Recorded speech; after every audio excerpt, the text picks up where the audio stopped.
ഇന്ന് ഞാൻ കുറേ ടെറസിന്റെ മുകളിൽ പോയി കുറേ മാങ്ങ പൊട്ടിച്ചു.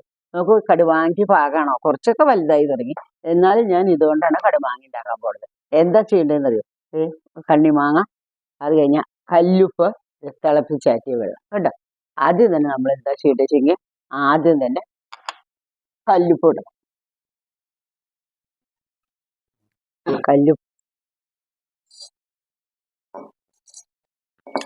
കല്ലുപ്പ് അളവൊന്നുമില്ല. അത് നമ്മൾ 2 ദിവസം കഴിഞ്ഞാൽ മാങ്ങ എടുക്കും. അത് കാരണം അധികം അളവ് നോക്കട്ടെ. ഉപ്പ് നല്ലോണം ഇടണം. മാങ്ങയില്ല. മാങ്ങ കഴുകി വെള്ളമൊക്കെ വറ്റിയതാട്ടോ. വെള്ളം വറ്റിയതാണ്, കഴുകണം. ജലാംശം ഒട്ടും പാടില്ല. അങ്ങനത്തെ മാങ്ങയാണ് കേട്ടോ.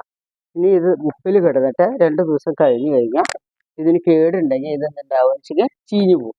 അപ്പം കേടുള്ളതെല്ലാം നീക്കിയിട്ട് നമുക്ക് അതിന് ഇനി വീണ്ടും ഉപ്പിടുക കേട്ടോ.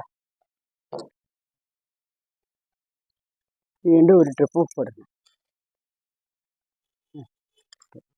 ഇനി അത് കഴിഞ്ഞാൽ വീണ്ടും മാങ്ങയിടുക. ഇത്തിരി വലിയ മാങ്ങകളായി, സാരില്ല. കടുമാങ്ങയ്ക്ക് ഇത്തിരി വലുതായാലും കുഴപ്പമൊന്നുമില്ല. അണ്ടി വന്നിട്ടില്ല, അപ്പം അത് കാരണം കൊണ്ട് കുഴപ്പമില്ല കേട്ടോ. ഈ ഭാഗമാണ് ശരിക്കും ഭാഗം. ഇനി നോക്കൂ, കുറച്ചും കൂടെ ഉപ്പിടാം.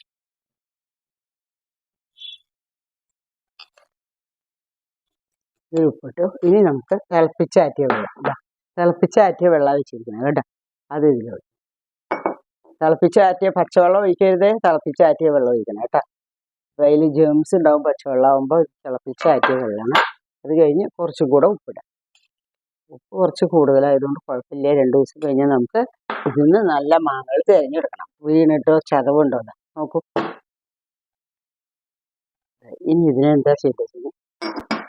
ചരട് കൊണ്ടാണ് കെട്ടുള്ളത്. ഞാൻ റബ്ബർ ബാൻഡാണ് കേട്ടോ. ഇപ്പൊ തൽക്കാലല്ലേ, അത് കാരണം 2 ദിവസത്തേക്ക് വേണ്ടിയിട്ടാണ്. ഇത് സുരക്ഷിതമായിട്ട് ഇരിക്കും 2 ദിവസത്തേക്ക്. അത് കഴിഞ്ഞ് ഇത് 2 ദിവസം കഴിഞ്ഞാൽ ഞാൻ പറക്കി അത് കടുമാങ്ങയാക്കണം. ഞാൻ കാണിച്ചു തരാം കേട്ടോ. വളരെ ഈസി ആയിട്ടുള്ള പരിപാടിയാണ്. ഇതിങ്ങനെ സ്റ്റോർ ചെയ്ത് വെക്കണം. നിങ്ങളെല്ലാവരും വെള്ളം തിളപ്പിച്ചതായിരിക്കണം, കല്ലുപ്പായിരിക്കണം. അത്ര മാത്രം ഓർമ്മിക്കട്ടോ. ഉപ്പ് കുറച്ച് കൂടുതലിട്ടാലും കുഴപ്പമില്ല. മാങ്ങ ആവശ്യത്തിനുള്ള ഉപ്പേ കുടിക്കുള്ളൂ.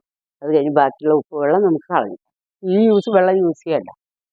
അന്ന് മാങ്ങ ഇട്ട് വെച്ചില്ലേ, അതാണ് ഇത് പൊളിക്കുന്നുണ്ട്. റബ്ബർ ബാൻഡ് ഇതാ അവിടെ വെച്ചു. ഇനി നമുക്കത് മാങ്ങ നോക്കാം. കേട് വന്നുണ്ടോ നോക്കാം. അതിലെ ചെറിയ മാങ്ങകൾ നോക്കി അച്ചാറ്, മറ്റേത് ഉപ്പിലിട്ട്. ചിലതൊന്നും യാതൊരു ചേഞ്ചസും വന്നിട്ടില്ല. വെള്ളത്തിൽ കിടന്നിട്ട് ഇതിന് ശൃംഗാവണം. ഇപ്പോൾ ഒരാഴ്ചയായി.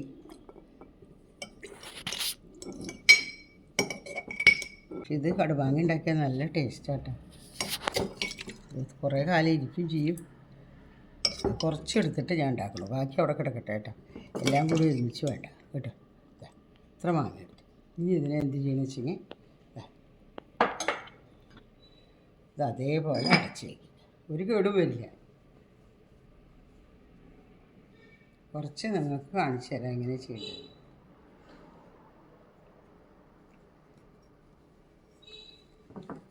ചൂട്ടാക്കണ്ട.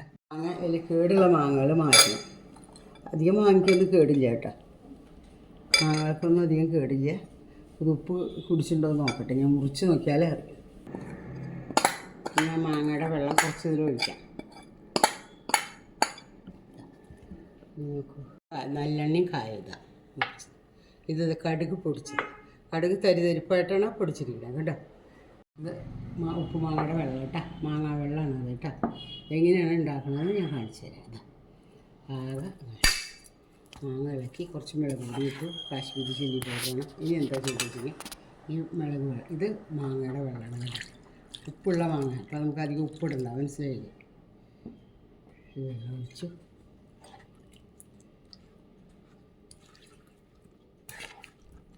ഇത് ബോട്ടിലുകളാക്കണം. ഇനി കടുക്, കുറച്ച് കടുക്, അധികം കടുകൊന്നും വേണ്ട. കുറച്ച് കടുക് ഇടണം. കുറച്ച് കടുകിട്ട് ഇത് എല്ലാത്തിനും കൂടിയിട്ട് ഞാൻ 100 കടുകാണ് ഇടും. നല്ലപോലെ ഇളക്കി അത് കഴിഞ്ഞാൽ പിന്നെ ഈ എണ്ണ ചൂടാറിയിട്ട് വേണം. ഇത്തിരി എണ്ണ ഒഴിക്കണം, അധികം എണ്ണ ഒഴിക്കണ്ട കേട്ടോ. കുറച്ച് എണ്ണ ചൂടാറിയതിന് ശേഷം ഒഴിക്കണം. എണ്ണ ഒഴിച്ച് കടുക് ഇടും. എണ്ണ, കടുക്, ഉപ്പ് ഒക്കെ ചേർത്ത് ഇനി ഇതിനെ ഭരണിയിലാക്കി എടുത്ത് വെച്ച് കഴിഞ്ഞാൽ 1 കൊല്ലമല്ല, 2 കൊല്ലമല്ല, 3 കൊല്ലം ഈ മാങ്ങ ഇരിക്കും. ഒരു കേടും ഇല്ലാതിരിക്കും. നോക്കിക്കോ, നിങ്ങൾ ട്രൈ ചെയ്യും, വീട്ടിലെല്ലാവരും ഉണ്ടാക്കി നോക്കൂ കേട്ടോ. അതാണ് എനിക്കൊരു അപേക്ഷ.